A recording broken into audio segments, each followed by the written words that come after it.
Hello and welcome to I Know Dino. I'm Garrett. And I'm Sabrina. And today in our 418th episode, we have a brand new discovery which was just published last Friday. And that's a tyrannosaur new to science. Yes, and it's really exciting because it helps show how one tyrannosaur evolved into another. Yes, we'll get more into that with our interview with the describers and people who found the fossil, and that's Elias Warshaw and Denver Fowler. But before we do that, we have a whole bunch of news from SVP, including a lot of stuff from the Theropod session, which was very fruitful this year. There were tons of really cool discoveries. There was a lot of talk about Meraxes and other really cool dinosaurs, which have been named and have not yet been named. We also have Dinosaur of the Day, Poekilopleuron. So it's a theropod heavy episode. Yes. I think sometimes we pronounce Poekilopleuron Poekilopleuron or Poekilopleuron, but I think the most accurate way to say it is probably Poekilopleuron, even though it's spelled P-O-E. Anyway, before we get into all of that, real quick, we want to thank some of our patrons for helping to keep our podcast running. And this week, we'd like to thank Jonah, Greg, Histologysaurus, Jeremy Stevens, Jackson Crawford, Ankylosaurus, Velociraptor, Jurassic Jim, Dino Mo, and Amato Titan. Awesome. Thank you so much for being part of our community and helping us keep the show going. So jumping into the news, we're going to do all these amazing theropod talks that we saw on the last day of the SVP conference, although we still have some more SVP stuff to cover. Oh yeah, don't worry. There's plenty left to talk about. I think we've got a whole bunch of posters to talk about. There were some super cool ones. So kicking it off, we've got a couple talks about Meraxes. So if you remember, Meraxes gigas was named very recently. It's a huge Carcharodontosaurid, which is from Argentina. It's named after that Game of Thrones dragon. So I went down a whole thing about the different giant dragons in Game of Thrones when it was discovered. Super cool. So there was a presentation by Peter Makovicki. He was talking about his last 18 years of work in Argentina, collaborating with local paleontologists and early scientists, which have culminated in over 10 expeditions, naming 5 new taxa, all in that period of time. And that was all in the Neuquén Basin, which is a place we talk about a lot, largely due to him and his team and other co-authors. Some of the other dinosaurs from the Neuquén Basin include Giganotosaurus, Scorpiovenator, Gualicho, Mapusaurus, and Buitreraptor. Some big names in there. Yes, they didn't all coexist. They were at different ages within the formation because this is one of the formations that's deep enough where they didn't all overlap. You know, it's many millions of years. But back to Meraxes. Meraxes was actually discovered in 2012. Like a lot of dinosaurs, it takes a while to prepare them. It was actually found on the first day of their field season. Nice. But even though they found it on the first day of the field season, it took them quite a few seasons to get it out because it was in some really hard sandstone. And there was also some mudstone right below it. Oh. And it got like stuck to the bottom of the bones and it just sounded... You gotta be careful. You don't want to destroy the fossils while trying to get them out of the ground. Exactly. So it was a task for them. But they did get it out and obviously published it this year. The histology was published in Proceedings B, and they estimate its age was pretty wide range, but between 45 and 70 years old. That's pretty old. It is old, and this is your frequent reminder that Carcharodontosaurids lived a lot longer than things like tyrannosaurs.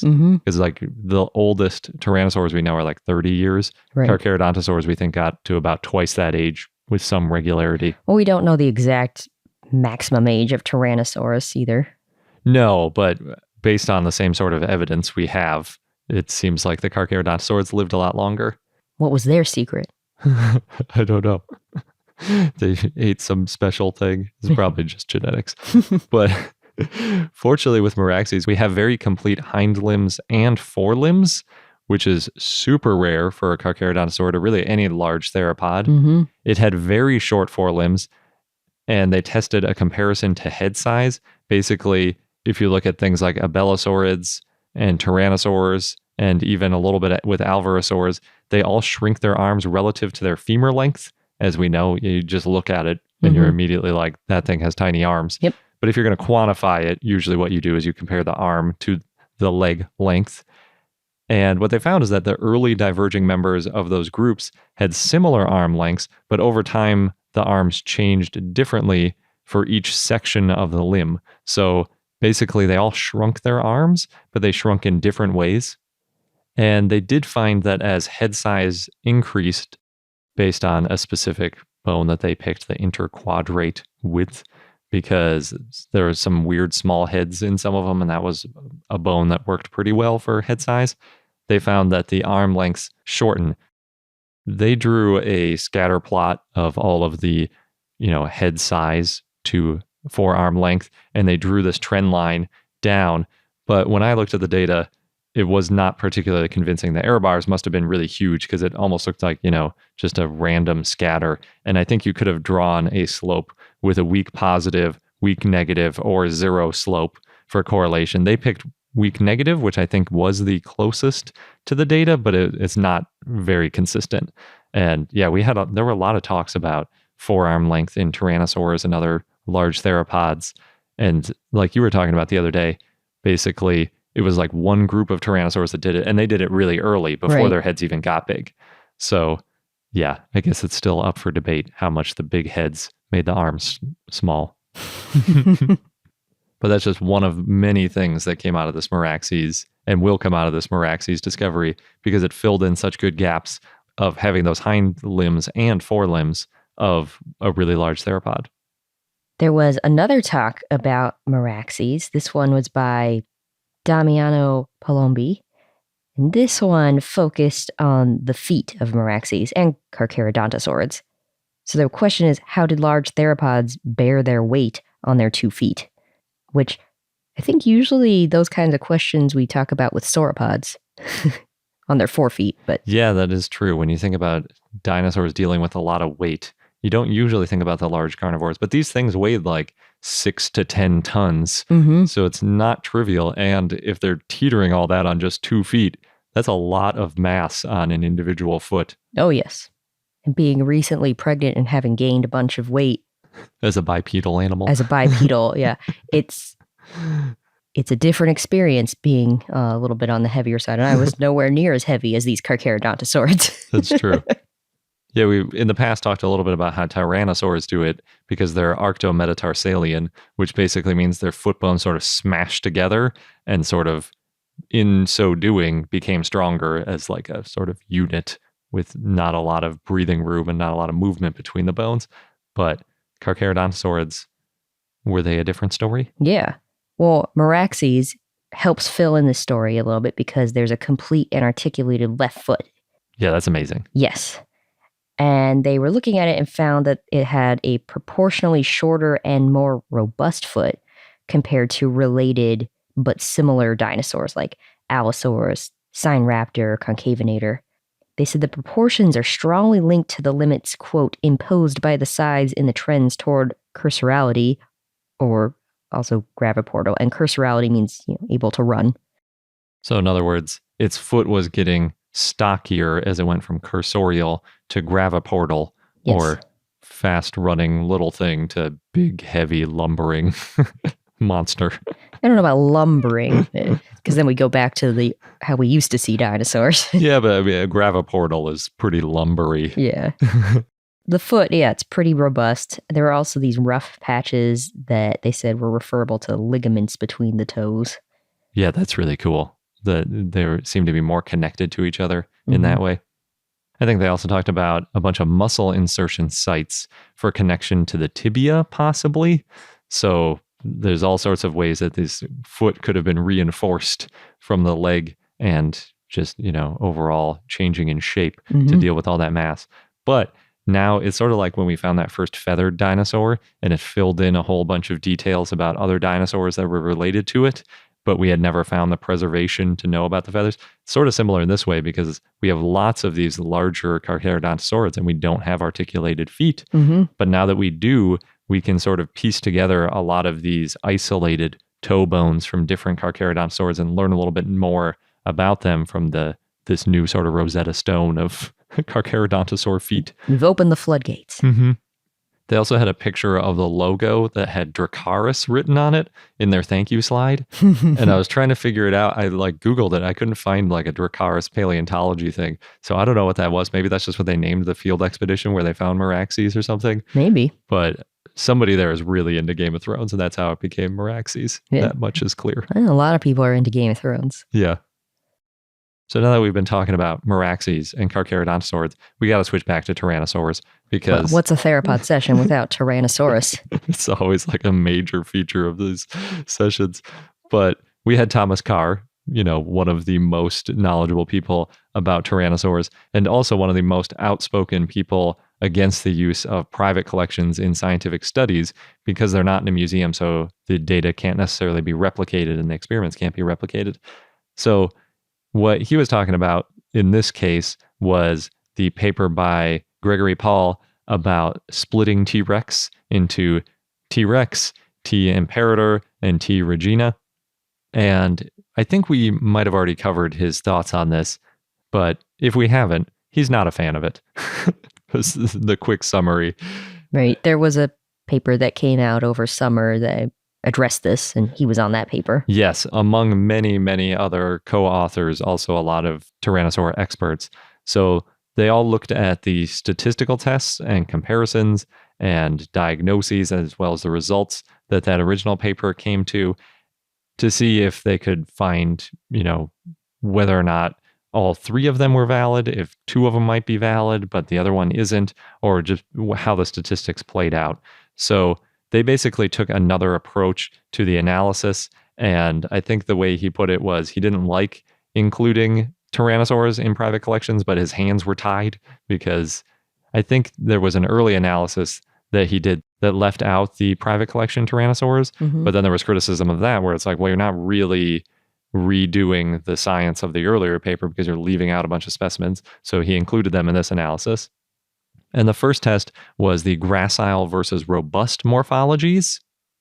And they used a different statistical analysis. Rather than putting in that we think there are going to be three groups, he let the analysis using something called fuzzy C and K clusters, which is something new to me, to determine how many clusters the groups should be put into. So if it's just one cluster or if there are multiple.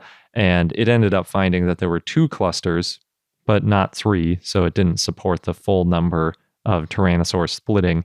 And then the other bigger issue is that there were two tests for determining whether something was T-Rex, T. imperator, or T. regina. It includes the robust morphology, but also some of the tooth data, like how many tooth positions there were in the front of the mouth, basically. And what they found was that of the specimens they looked at, 23 of them were identified into one of those three groups, but 30 of them were not identified. And as Carr put that only adds to species instability because there's a bunch of uncertainty about these individuals. He also pointed out that recent papers estimate that between 70 and 100 individuals are necessary to resolve multiple species by this type of analysis, meaning robusticity, not things like autapomorphies, where there's different specific things on the bones, like this one has a hole here, this one doesn't. That can be as few as one species, one specimen. But in this case, where you're looking at more subtle details, you can determine different species. It's not like the idea of splitting T-Rex into different groups based on robustness is out of the question. You could definitely do it, but part of the problem might be that we just don't have a large enough data set. So with the data we have now, you can't necessarily back up splitting this into different groups. I think this might be a debate that goes on for a little bit. It could be, yeah.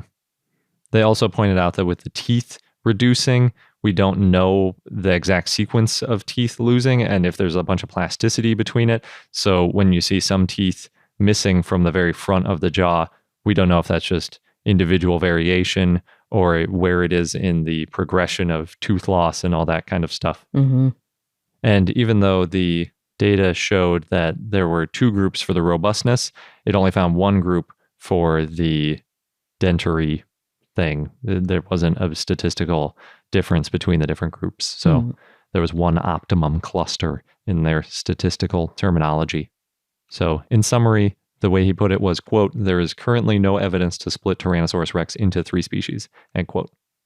Although a lot of people agree that there are some differences between some of them. We just don't know how to split them. I think the key word there is currently. Yeah. It's a lot of specimens over a lot of years. So it's likely that there were different species, but we just can't really define it with what we have. According to Thomas Carr.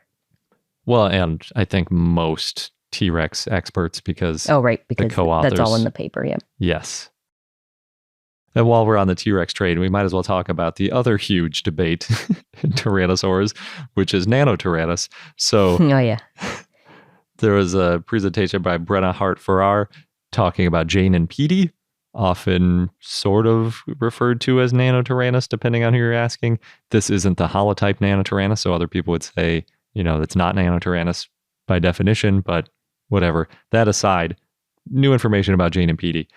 So they sampled and scanned the tibia and femora from Jane and Petey, and what they found was that they were about 13 years old for Jane and 15 years old for Petey.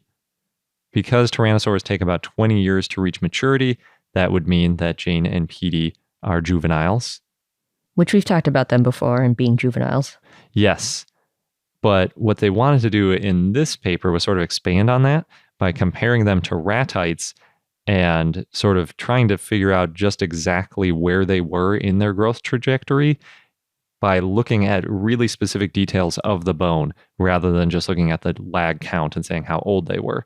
Because as we know, some things get to a full size earlier than others, and you can look at these really intricate details of the bone and see how fast they were growing and some details of their life.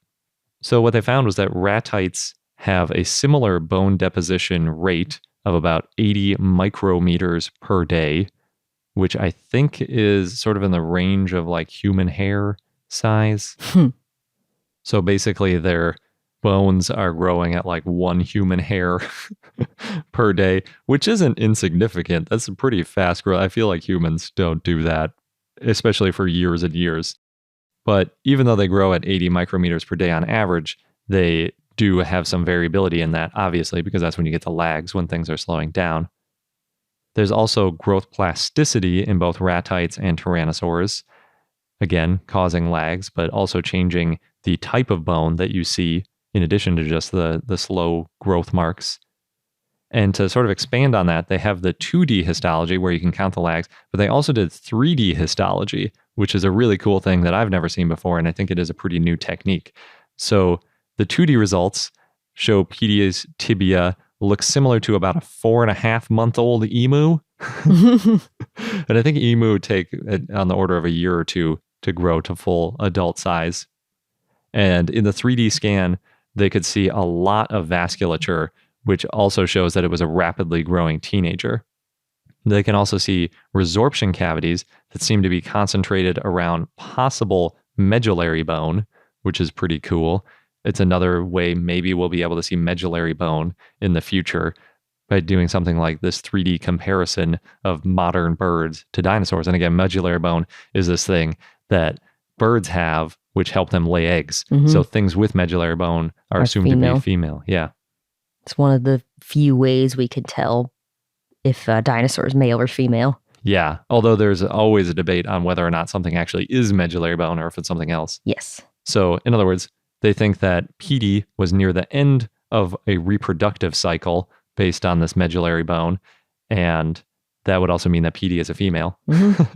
I always think it's funny when dinosaurs are named after a person that has like a very clear gendered association with it. And then it turns out to be probably the opposite sex of what the name is. So since Jane is similar in age, they expected it to be similar. Obviously, it's only a couple years away. But Petey actually has more vasculature, possibly because it was getting into a growth spurt. And they compared Jane more to a 2-month-old emu, which had similar vasculature. But it's more organized than the tyrannosaur or the older emu in Jane. So as a result, because they're not all lining up really neatly with, you expect to see this more organized stuff in older ones, but there's more vasculature and then you're getting different combinations of features. That basically just means that there's a lot of growth plasticity, and that means that there's just a lot of variability in how tyrannosaurs grew, even more so than in ratites, probably because they have about 10 to 20 years to grow for a tyrannosaur to their full size, whereas it's only about a year for an emu. Mm-hmm. And in the future, they want to add in the kiwi and the ostrich so they can compare. And this would be especially useful because kiwis have medullary bone that would be a good comparison for PD.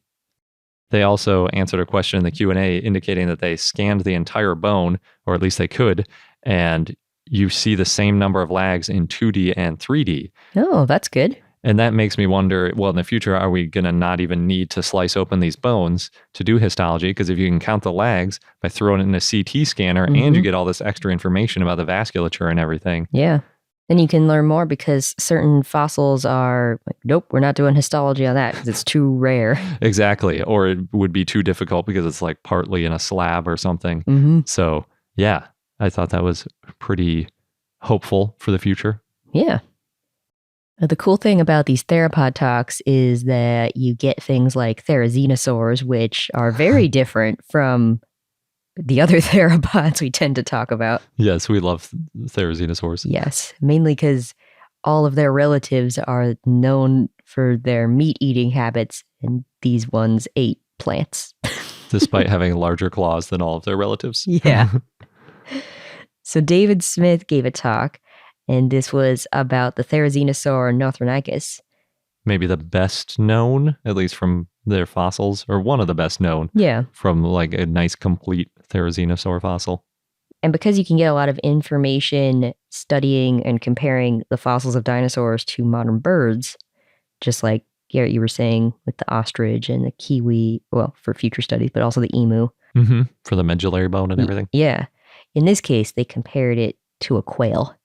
Cool. Yeah, and they were looking at the Northronicus shortened tail. There's some traits that are associated with birds that evolved multiple times, and that includes this shorter tail, and also this pneumaticity, the holes in the vertebrae that lighten the skeleton.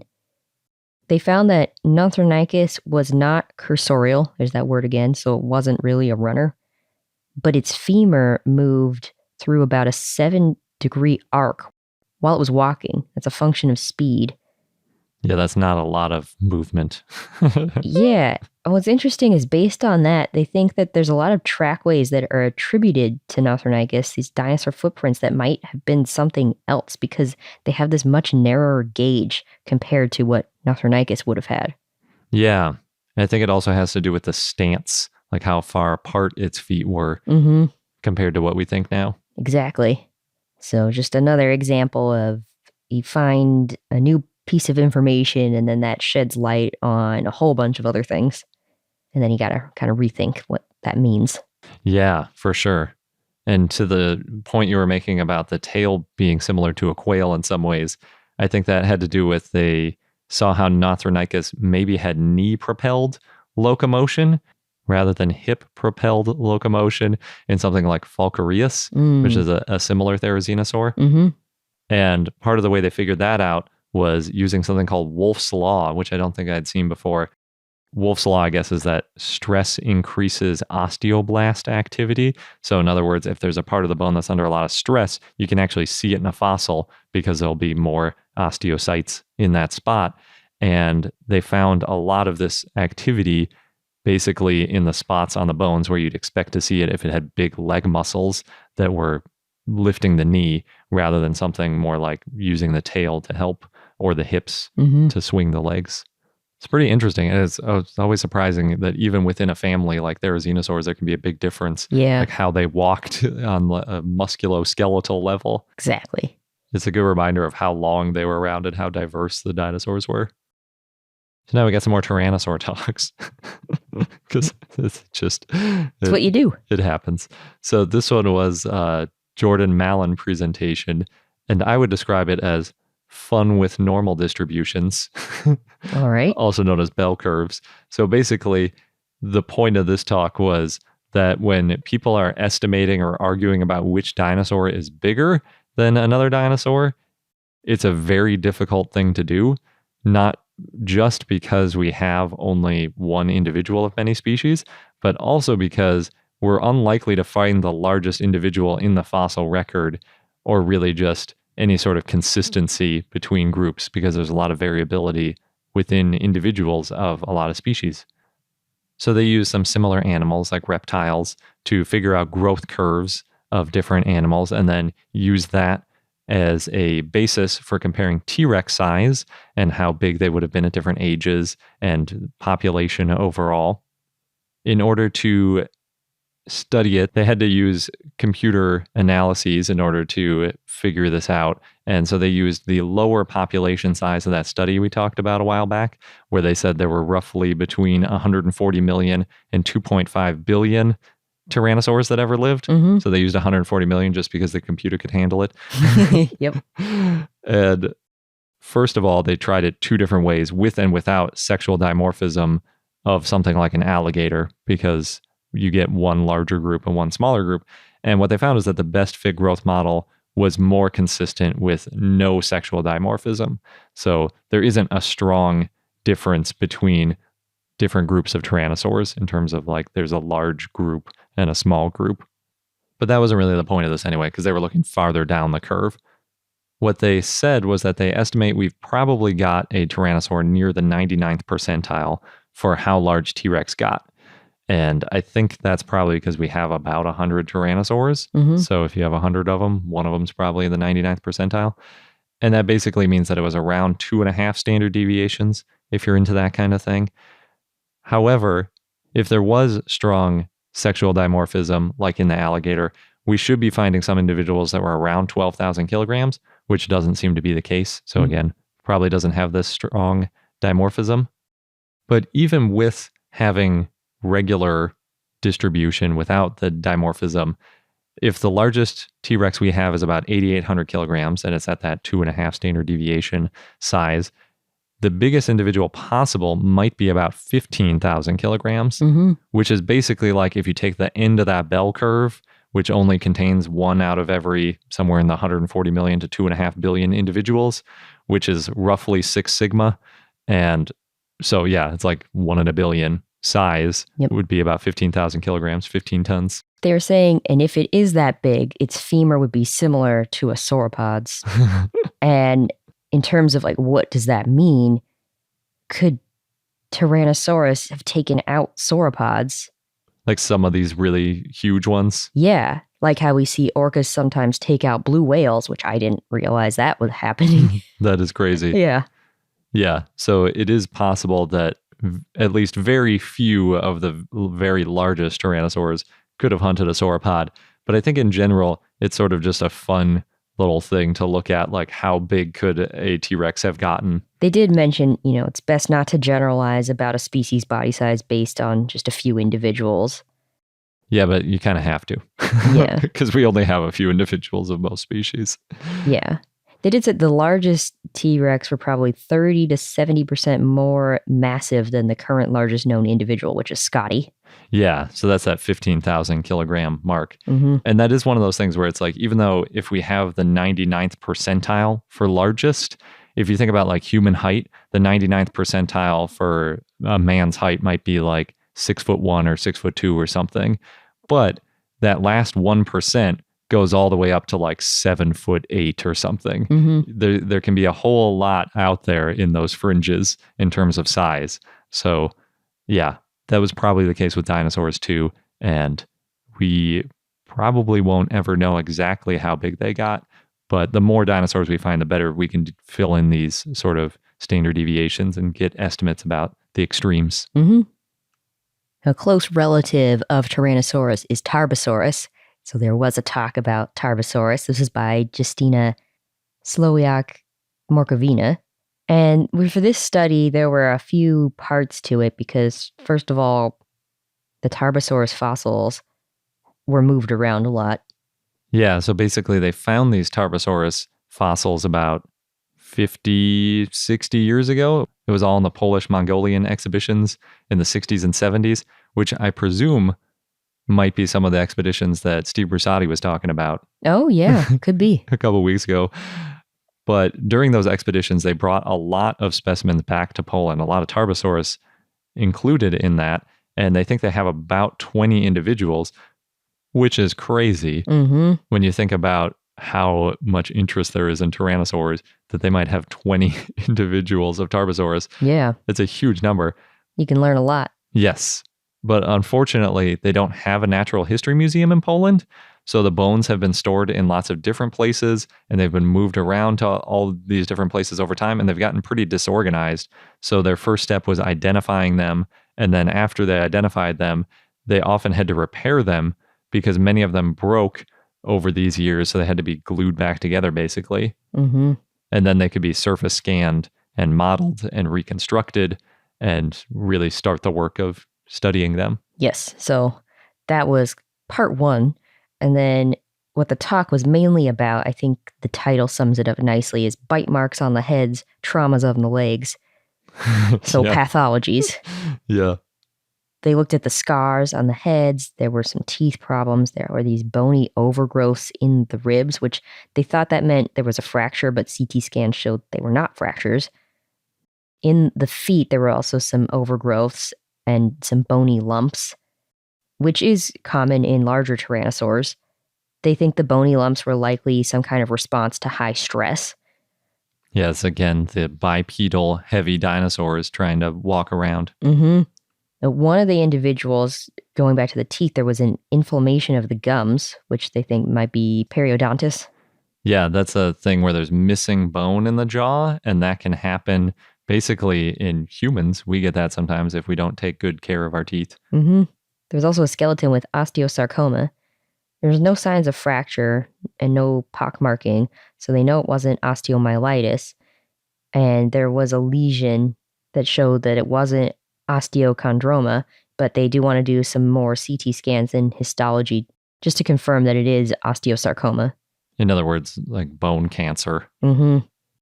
Interestingly, they didn't find pathologies in the forelimb bones, but there were 25 bones. They said the sample's not that big. They also didn't find any in the vertebrae, and they had 163 of those. Yeah. But it's possible that there were some issues with them. They were mostly looking, though, at the feet and the face. Yeah. And most of the large-sized individuals had scars on their snouts. The bite marks on the skulls were consistent with what you see in other tyrannosaurids. The large-sized specimens, they have some lesions on the snouts, but the medium and small ones don't. From biting each other on the faces. Yes. And even the pathologies in the rest of the skeleton, you mostly see them in the large individuals here. So they do need to do more CT scans, they say, because there's just not enough information yet to know for sure about specific pathologies, just that there's a lot. Yeah, there was a question in the Q&A too about if there were bite marks on other things other than the face, but they said they didn't really check the other places because they're mostly just checking to see, did Tarbosaurus bite each other on the faces just like Tyrannosaurus seem to, or Tyrannosaurus seem to? And the answer is yes. They bit each other on the face. But I'm really excited about all these. I haven't heard anything about the huge collection of Polish Tarbosaurus specimens before, which, man, there's just so much you can learn from those specimens, I'm sure. Oh, yeah. It's nice that they didn't go missing either onto the black market in all those years of like shuffling around to different museums and like not a lot of data on what it is. Mm-hmm. Maybe that was the saving grace. People didn't realize that they were there. Oh, maybe. And speaking of Tyrannosaur teeth, which I think was split carinae, we might have missed that. That's where the row of serration sort of forks, and we don't really know why it happens, but it might be a genetic thing on the teeth. Mm. So Becky Wu was also looking at teeth and sort of trying to figure out how teeth were replaced in dinosaurs based on some modern animals. So specifically looking at things like Coelophysis and Troodontid. And to summarize it, what they found was that the Troodontid tooth cycle is sort of in between what we see in birds and early non-avian theropods. And when I say birds, I'm talking about something like Ichthyornis that actually has teeth. Not modern birds. Fossil birds. Yes, fossilized birds. So in alligators, what you get is the tooth, the replacement tooth, comes in from the tongue side, also known as the lingual side in tooth land. Talk about lingual is the tongue side, labial is the cheek side. Mm-hmm.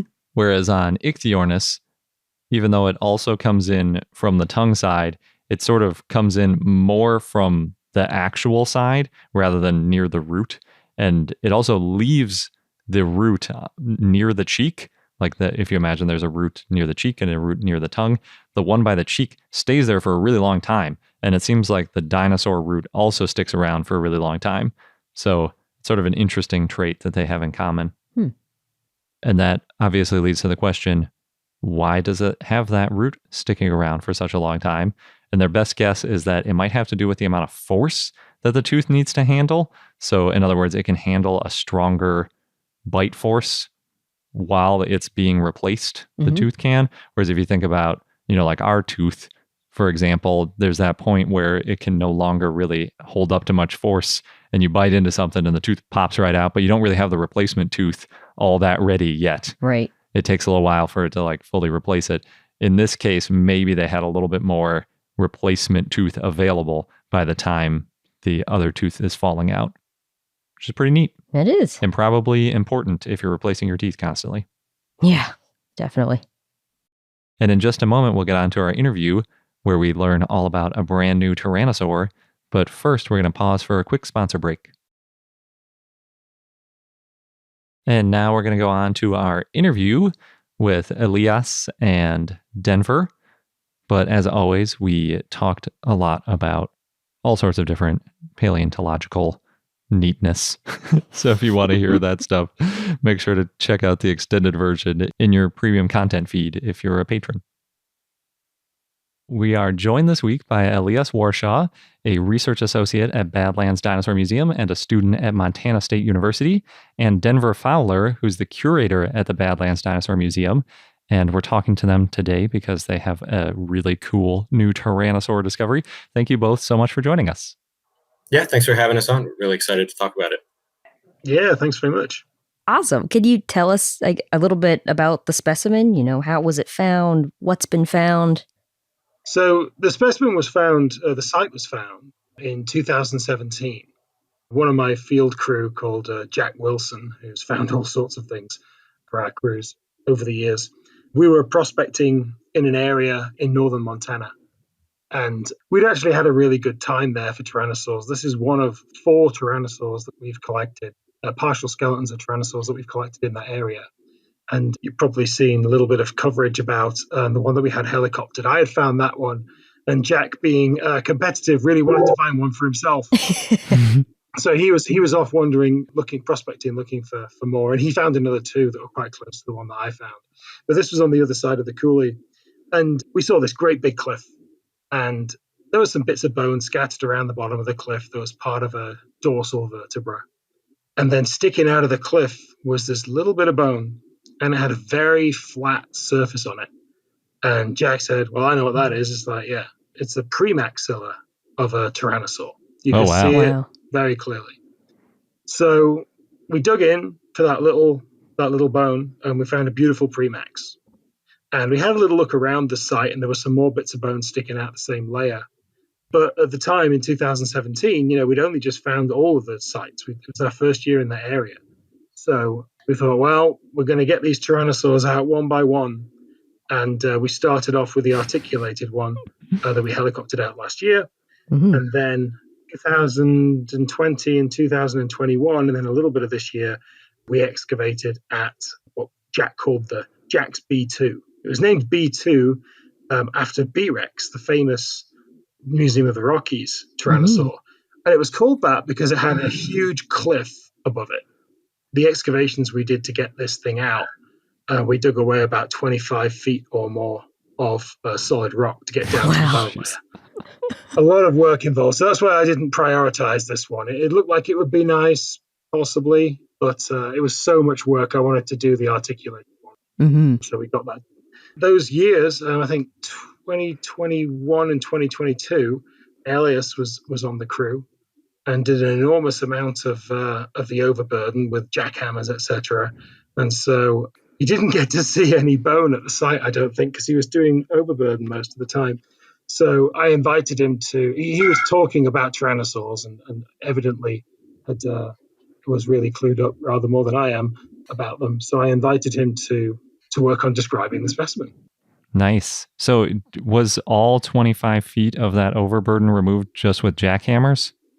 Yeah, jackhammers and a lot of energy drinks. And there's lots of shoveling. It's an enormous hole. It really is. We got most of the bones out from near the front of the cliff. As we dug in further, we didn't actually find much more. But you've got to clear these sites out properly. So I'm pretty satisfied that we've cleared it out and there's nothing else there, or at least in the main area where we were. It's very, very scattered, that specimen. It was preserved on a riverbank. So although it's beautifully preserved, the bones are fantastic. They were really mixed up. There wasn't like the skull articulated or anything like that. Although some of the skull bones were together, they were all the way down the bank going into the channel. So they were very spread out and scattered. Wow. Was that, I don't remember has that been described yet? The specimen? Mm-hmm. The one, this is what Elias is describing right now, is this disarticulated, very large Daspletosaur. Oh, gotcha. Were you thinking of the first one, Garrett? I was thinking of the helicopter articulated one. Yeah, that one's not been described. I mean, we're still cleaning that one up. We're about to start this coming week, actually. It should have happened the last few weeks, but we've just set up our time-lapse GoPro above the main concretion. We got the tail cleaned up, so that's been my preparator, Steve Clawson, has been learning how this really hard concretion acts with the different tools he's got. So he's got most of the tail clean, and we've got a new GoPro mounted it above the main block, and that's going to be filmed over the next 2 to 3 years. Oh, wow. That's really cool. Have you come up with a way to like share the GoPro footage yet? Or is that a future project to figure out what to do with it? It will auto stream. I mean, you're better off sort of managing the time lapse because it takes a photograph every minute, but it's a big slab. And so, 1 minute's worth of work isn't going to look like much. So we'll edit things down and periodically release time lapses and things like that. Awesome. Oh, cool. I love time lapses. We'll keep an eye out for those. Yeah, that's so cool. All right. So the specimen, the new species that we're talking about today, that's a big deal. So it's we named it Daspletosaurus wilsoni, and that's after Jack Wilson, who found the site and a bunch of other sites in the area. And so the cool thing about it is that based on where we are stratigraphically, it sort of lies like right in between the two other species of Daspletosaurus that have previously been named. Mm-hmm. So the two other ones are Daspletosaurus turosus, which was named back in 1970. And that's from the Old Man Formation, so about 77 million years old. And then we're in the Judith River Formation at around 76.5 million. And then the other species of Daspletosaurus, of course, was named in 2017, and that's Daspletosaurus horneri. And so it was immediately interesting, I think, that we were in an area where those species haven't been found previously, but it was sort of in that bracket where we would be expecting to find Daspletosaurus. Mm-hmm. Cool. I mean, that's not something you hear about too much, is being able to directly show this evolution. Yeah. So when did you start to think this might be an in-between species and not just one of the two existing taxon? Well, the first time that I saw the bones actually was in the field. I didn't see the bones themselves, but I saw pictures as we were going to go work on the site. And it just immediately looked weird because, the first thing they said, this is Daspletosaurus. We excavated this last year. And I was trying to figure okay, well, we're closer in time to turosus, so it should be a Daspletosaurus turosus. But then there were just a lot of little features that seem more similar to horneri. Mm. And so that immediately was okay, well, this makes sense given the idea that one is evolving into the other. This is exactly what we would expect to see. And so that was the initial sort of clue in that might be what's going on. Cool. Yeah, that makes sense. You see an amalgamation of features in between time and all that. Yeah. I don't know, did you say about what age horneri is? Right. Horneri is around 75, a little more than 75 million years old. That's the Two Medicine formations, a little further west in Montana. Gotcha. So that's like 1.5 million years after this new dinosaur? Yeah, about a million years-ish. Okay. So yeah, we're definitely closer in time to turosus in terms of where the new specimen is from. Gotha. Yeah, I think Thanatothuristes is 78 million, and then Daspletosaurus turosus is about 77 million, and then horneri is about 75.5 million. And we're sitting something like 76.5 million, something like that. Yeah, wow, that's a pretty good series. Right in between, yeah. Those are all pretty new, other than Taurosis. That one's not so new in terms of human time. Right. Yeah. And Taurosis, I'm not sure if you remember when Thanatothrystes was named, it was sort of advertised as the first tyrannosaur named from Canada in 50 years. And the last one was Taurosis. So these sort of Daspletosaurus line tyrannosaurs have been coming out pretty consistently. Nice. Can you tell us a little bit about what parts of the individual have been found? Yeah, so we have a good bit of the skull. We have most elements are preserved either on one side or the other. So we have both premaxillae, is the only bone that we have both sides of.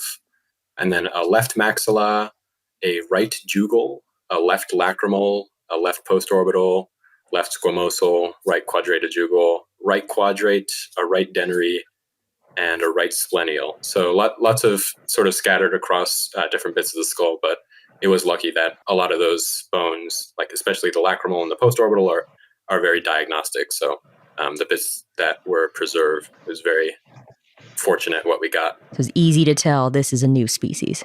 Right. Or definitely easy as soon as it came out of the ground to say, to find sort of like the general area of the family tree that it was fitting into. And then working from there, finding, which one is it closer to, Horneri or Taurosis, what features are changing here. That was the majority of the work. But it was definitely clear what it was from early on. Yeah, the one of the first skull bones, other than the premax, that we came across was the lacrimal.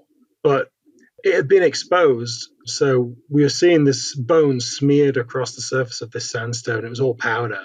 So we gave it a lot of glue. It was solid. I didn't know what it was. And we chiseled around it and lifted it out of the sandstone. And I'm like, whoa, the thing flips over and it's like, that's a lacrimal. That's one of the best bones you can find. Like already it was like Excitement City. And then as we spread out from around that one spot, all of a sudden all these other skull bones pop up. But it's not just the skull. We do have some postcranial, not very much. We have a couple of ribs, some tail vertebrae, the sacrum, parts of a dorsal. What else we got? 4 cervicals. And we have one metatarsal one, I think. I think that's just about it, though. Also, a chevron. And a chevron as well. When you're doing Daspletosaurus, is it like the skull is where all the features are, or do you get anything useful out of the postcranial? A foot bone or a vertebra? Not foot bones that I know of. The cervical vertebrae can be useful, and so it was good that we got those. But yeah, generally in tyrannosaurs generally, and I'm sure this is the case in a lot of dinosaur groups and maybe a lot of vertebrate groups generally, but the skull is definitely the part that you're looking for. That's where most of the information is going to be. Gotcha. And I noticed you didn't list any of the really great long bones in terms of estimating weight or potentially age and things like that, but do you have any idea roughly about how old it was?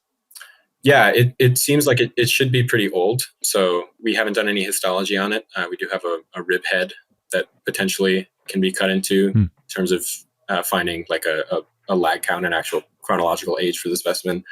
But it is one of the biggest Daspletosaurus specimens ever found. The reconstructed skull is about 105 centimeters, a little more than a meter. For reference, the Daspletosaurus Taurosis holotype is just 1 centimeter shorter, 104. And so that already sort of says, well, this is probably a relatively old animal if it's this huge. But other features like the sort of the scalloping on the contact between the maxilla and where the nasal would have gone is really, really deeply developed. And so there's just a lot of features that suggest that this animal was probably pretty old. Which nice. I'm sure that helps too with knowing it's a new species and being able to figure out, yes, these features are unique. You can get out of the whole, is it a juvenile? Is it a new species?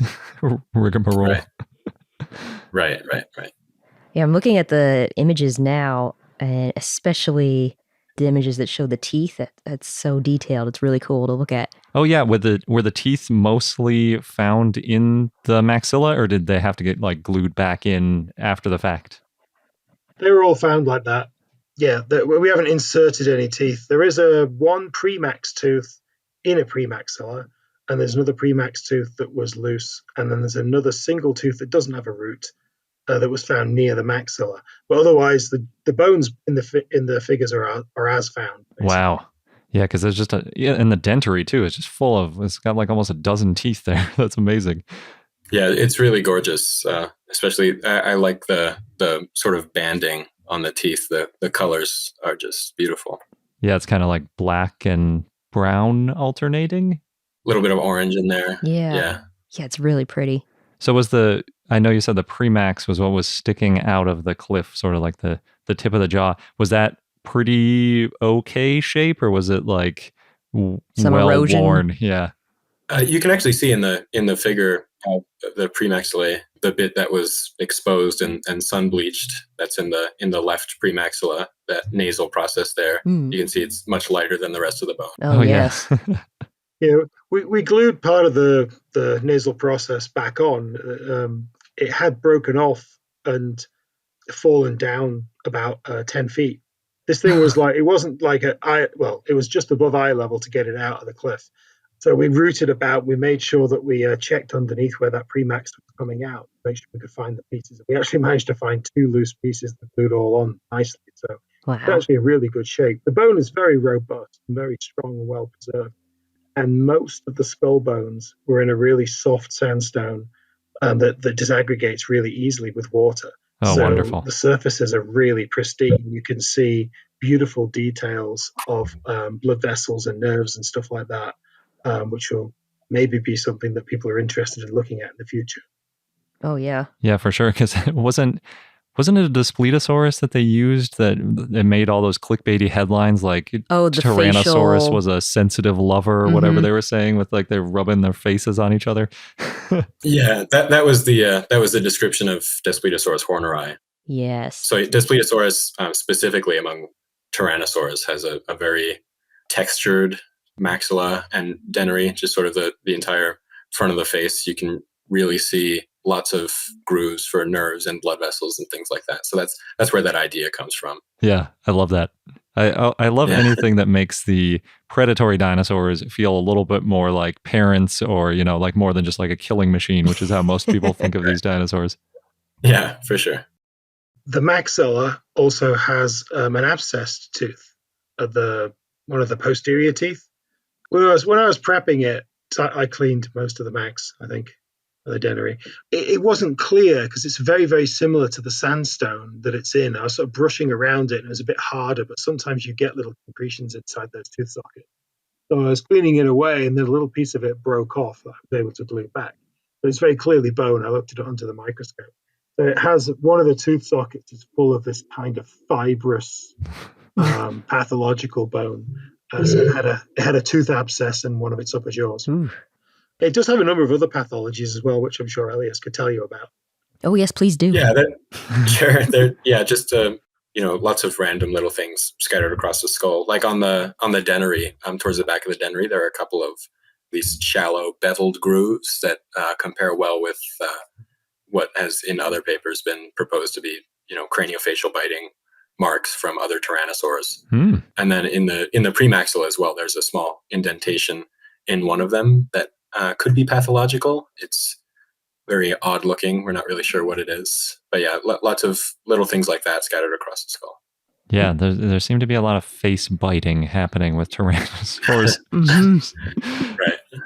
I remember we mentioned this one time on the podcast, and we got some responses from people saying that their dogs bite each other on the face, and one of them even had a hole go through the jaw of, like, their dog has a hole in its jaw, like the actual jaw bone, permanently from getting bit by another dog. So maybe it's not as unusual as I used to think it was, but it still sounds horrible. Well, especially if in Daspletosaurus' case, they have the sensitive snouts. Oh, yeah. Yeah, bite on an extra sensitive face.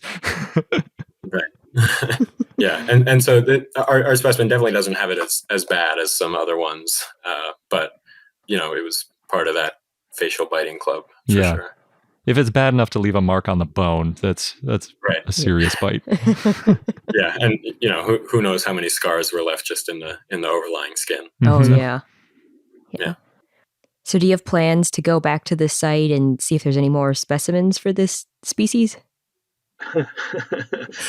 Well, we went back to the site this year and really cleared out what was there. And And by cleared out, I mean we sat there and first of all mucked out all the mud that had built up in the site. That took a day or two.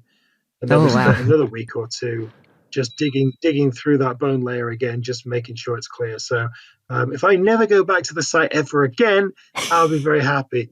And I'm sure Elias will be too. But we are going back to another site nearby, another site that Jack found called Jack's Tyranno. It's our last one of the 4 to collect. We were back there this year a little bit, and Elias dug there. I was working on another site, but we'll be there. We'll be there for at least a couple of weeks again this year. Nice. Great. Going back to, we kind of talked about how large this Daspletosaurus wilsoni individual is, but is it the largest known Daspletosaurus individuals? It's definitely one of the largest. It is not the largest. There is the Terrell Museum has a Daspletosaurus skull, which seems like it's just slightly bigger.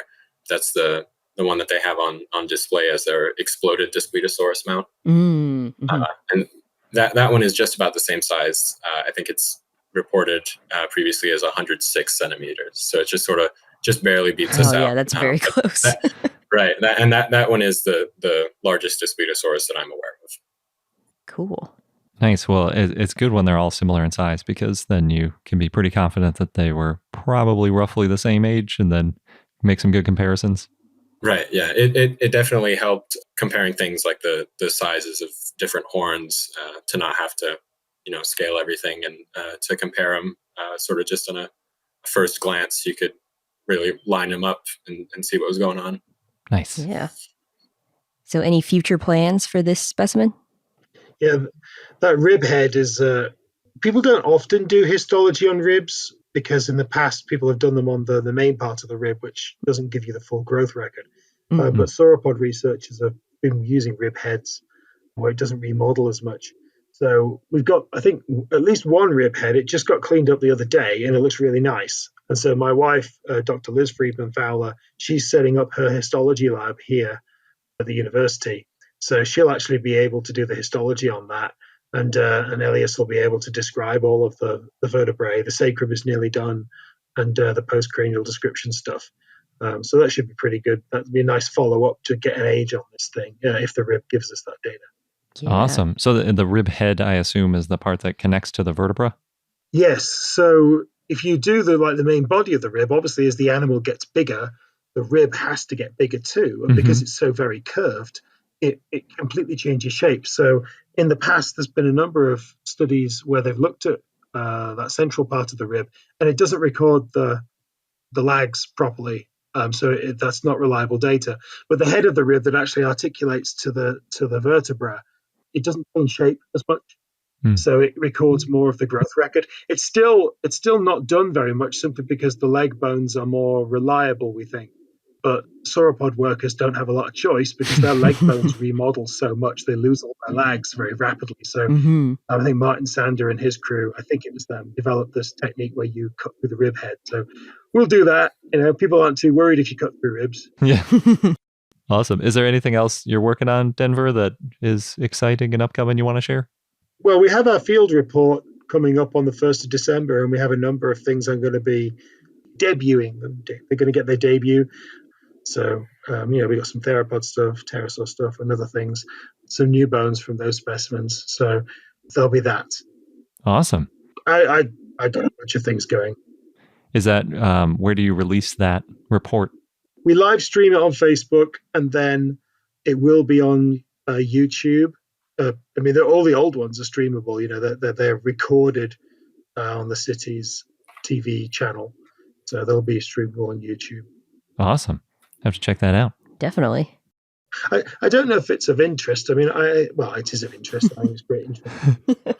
I thought some of what the new specimen shows and what Elias has been talking about at our most recent meeting is, I think, a sort of deeper dive into the different modes of evolution, and this being supportive of more anagenesis. I thought that might be something that Elias might want to talk about, because I think it's a big thing from this, as another example. Yeah, well, so we sort of talk about it representing an intermediate between Daspletosaurus turosus and Horneri.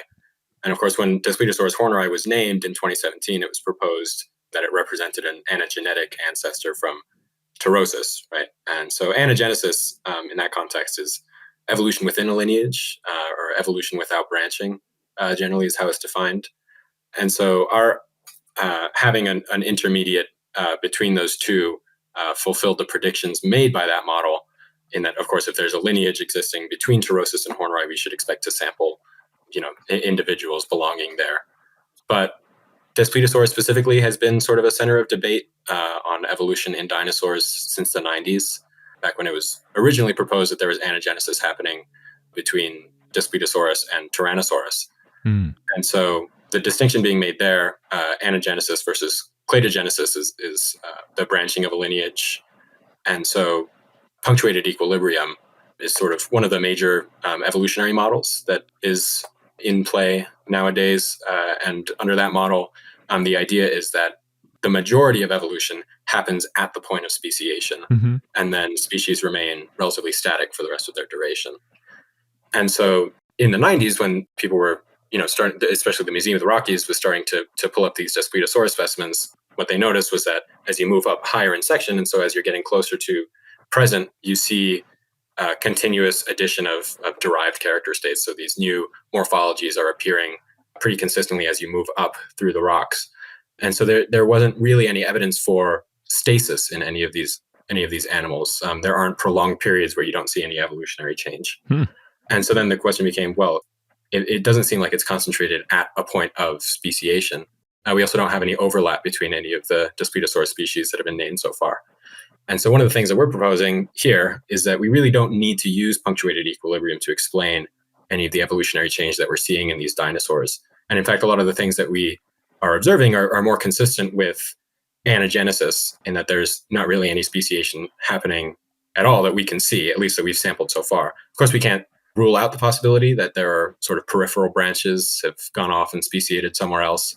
But in terms of what produced the specimens that we have and the species that we recognize currently, it seems like they align pretty well in a single evolving lineage, with no evidence for stasis for any prolonged period of time, and no reason to suspect that change was sort of centered around a point of branching. Wow. Yeah, it's pretty remarkable, because I remember decades ago when people were talking about hominid evolution, that was always the question, like, is this one of our ancestors, or is it more of like a distant cousin sort of thing? And that's such a tricky thing to demonstrate. But yeah, it's really cool that you guys have found those kind of clues in a dinosaur. And I think some of the best evidence that we have for wilsoni specifically being not a cousin, but an ancestor and a descendant, is that there's only one feature in the specimen that isn't present in either Taurosis or Horneri. And that's has to do with the shape of a foramen in the splenial. But otherwise, every characteristic in which wilsoni varies from Taurosis, it shares with Horneri, and vice versa. So it's almost a perfect halfway point. Wow, that's really cool. That is. For our listeners, there's a really good figure in the paper that shows all three and kind of the chronological order and explains the differences and images. Yeah, thanks. So we wanted to sort of show graphically what we thought was going on and sort of chart some of the relevant changes. So a lot of the features that are changing are having to do with the ornamentation, and that's similar to, if you know anything about, of course, Denver's work on ceratopsians. It seems like these display features are under the strongest, or at least the most consistent, selective pressures. I guess we should ask that. You mentioned little, I think, hornlets on this Daspletosaurus. Is there a difference between it and the other two species? It does have a lower lacrimal horn. That's the one right in front of the eye. It is lower than in Taurosis, but it's taller than in Horneri, which is interesting. And then the postorbital horn, of course, behind the orbit, right behind the eye. That one, it's very, very large, which is very similar to Taurosis, but it is kind of weird. There are sort of two processes that make up the whole horn. And in Taurosis, these are sort of clumped together. Almost looks like a fist right behind the eye. In wilsoni, they've sort of spread apart, and so it almost looks like a kidney bean. And by the time you get to Horneri, they're gone. There's no subdivision of the corneal process. and it's much reduced in size. So hopefully, if we can find specimens sort of intermediate in age between wilsoni and horneri, we'll be able to get a better look at how that horn is changing. Yeah. And how fast that happened. Cool. So it sounds like it had almost like 3 horns on it. Right. Yeah.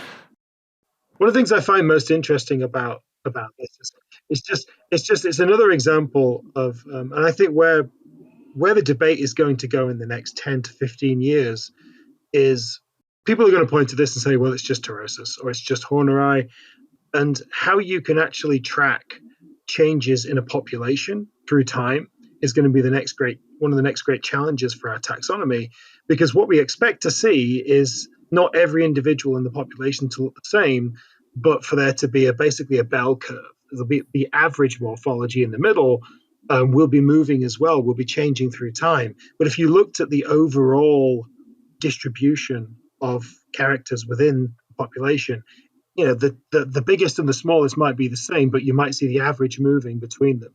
Mm-hmm. And so how we can track that kind of population level change is going to be a real challenge. And in tyrannosaurs, the sample sizes are quite low, perhaps not for Tyrannosaurus rex. I mean, this is the problem with us looking at whether or not there are different types of Tyrannosaurus rex through the Hell Creek.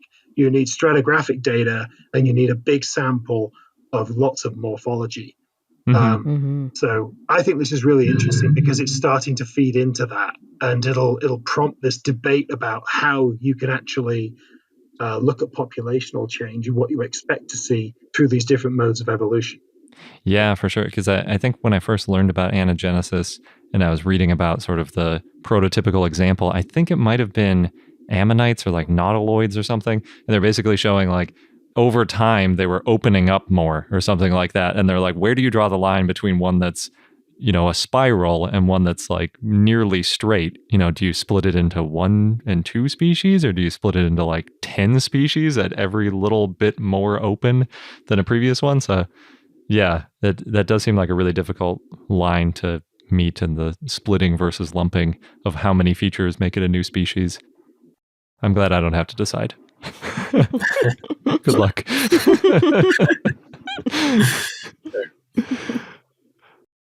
For our listeners then, for both of you, where's the best place to find out more about you and your work online?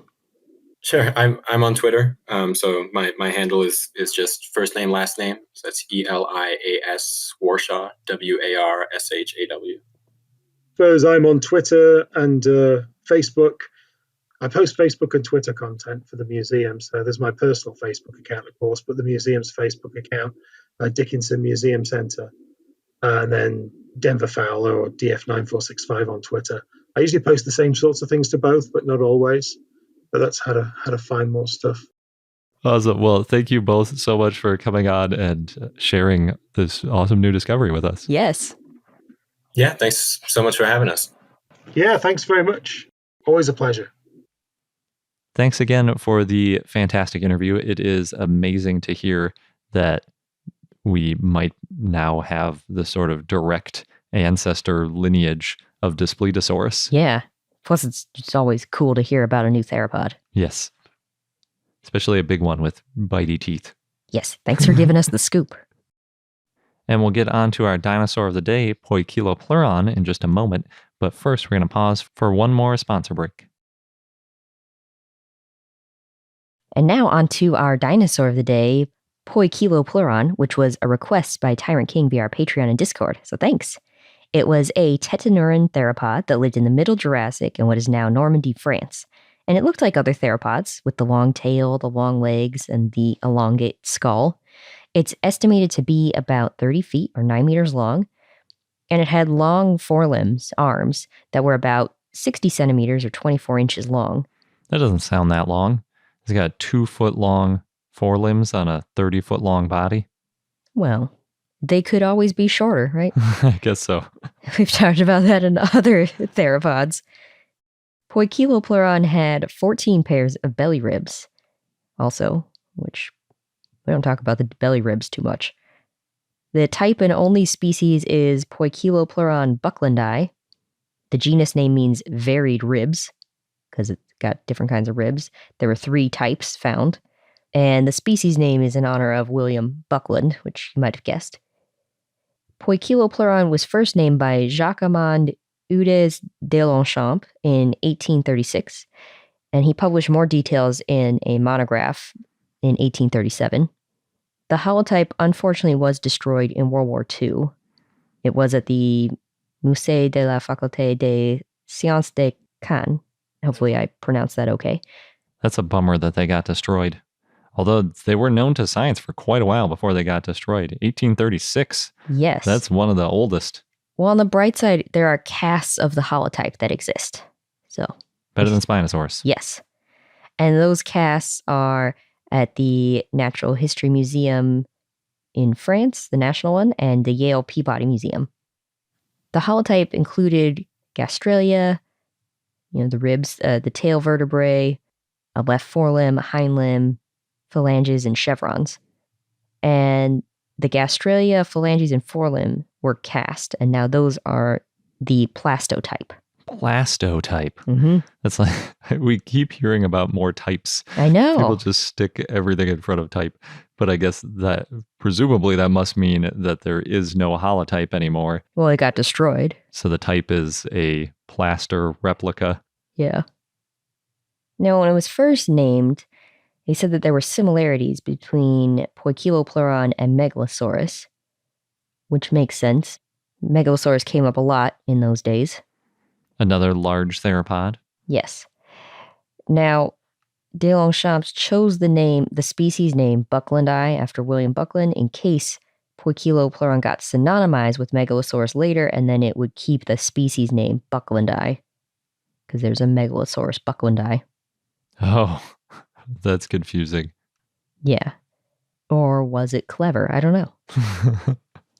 In 1923, Friedrich von Huene found Poekilopleuron to be a Megalosaurus, but a different species, not bucklandii. So that, I guess, didn't really work out. So to avoid confusion, he renamed Poekilopleuron bucklandii to Megalosaurus Poekilopleuron. Maybe the first guy was playing 3D chess. And it's like, if you synonymize these, you're going to have to come up with a new species name. Maybe. The way that Poekilopleuron has been spelled has also been different over the years. It was only partially Latinized, so sometimes it's spelled with a C for the kilo part. Sometimes it's spelled poi, P-O-I, kind of like the Hawaiian dish. And that's closer to the original Greek as well. Mm. But now it's usually spelled P-O-E, or maybe always. There were up to 5 species of Poekilopleuron. There was Poekilopleuron gallicum, which Cope renamed to Laelaps gallicus in 1869. There was Poekilopleuron valens. That one's spelled with the C instead of the K. That was named in 1870 by Leidy, but probably the fossil was Allosaurus. There was Poekilopleuron Pusillus, named by Richard Owen in 1876, then renamed by Cope in 1879 as Poekilopleuron minor, but then that was renamed to Aristosuchus in 1887 by Harry Seeley. There was Poekilopleuron schmidti, which is now a Nomum dubium, and Poekilopleuron valesduensis, which was renamed as Dubraeosaurus. So now there's only the one species. Again, that's Poekilopleuron bucklandii. Back to its original 1830s name. Yes, and that's considered to be valid. Just some fun quotes that I found while reading these older papers. In 1870, Leidy wrote the Poekilopleuron had been viewed as a crocodilian, quote, but probably pertains to the dinosaurs, end quote, and then said it estimated to be about 25 feet or 7.6 meters long. Leidy also wrote, quote, one of the most remarkable characters of the Poekilopleuron is the presence of a large medullary cavity within the bodies of the vertebrae, paralleled among living animals, so far as I know, only in the caudal vertebrae of the ox. That's interesting. Yeah. And in 1879, J.W. Hulk wrote, quote, one difficulty, and not the least, which besets the student beginning to study fossil reptiles is the great embarrassment occasioned by the not unfrequent description of the same reptile under different names, involving the worse than merely useless multiplication of genera and species. Wherever, then, the identification of a newer with an older genus can be established, entailing as it should the abandonment of the newer generic name, it is to be looked on as a positive gain. I now submit to the criticism of the Geological Society the evidence which appears to me to identify beyond reasonable doubt Poekilopleuron bucklandii of Eudes de Longchamp's pair with an older acquaintance Megalosaurus bucklandii. An older acquaintance. Yeah. We're all well acquainted with Megalosaurus, so Yes. let's get rid of this Poekilopleuron guy. He was maybe one of the original lumpers. He did not like having, he calls it the great embarrassment, having all these different names. This is pretty funny. Yeah. Now, in 2003, Ronan Alain and Daniel Chur found that there was no overlapping material to compare Poekilopleuron and Megalosaurus, so whether or not they were synonymous is unclear, and that's why I say it's probably valid. Definitely not the first dinosaurs to be considered valid at the same time without any overlapping material. Mm-hmm. And our fun fact of the day is that we have a really poor understanding of which dinosaurs laid which eggs. Oh, no. May not be news, but there is a new angle to it that we heard from Josh Hedge at SVP. And basically, what he was doing was looking at elongatulithidae, which are these long, narrow eggs, usually considered to be from something like an oviraptor or an oviraptorosaurian. And in the past, they've sort of differentiated the different elongatulithid eggs by looking at categories of ornamentation. So Carpenter in 1999 came up with, I think it was 5 different types of ornamentation, so different types of bumps basically on the eggs. And then the idea was, okay, we can categorize these different eggs by what kind of bumps they have. And then in the future, we'll be able to say like, oh, this type of bump came from this dinosaur, or came from whatever.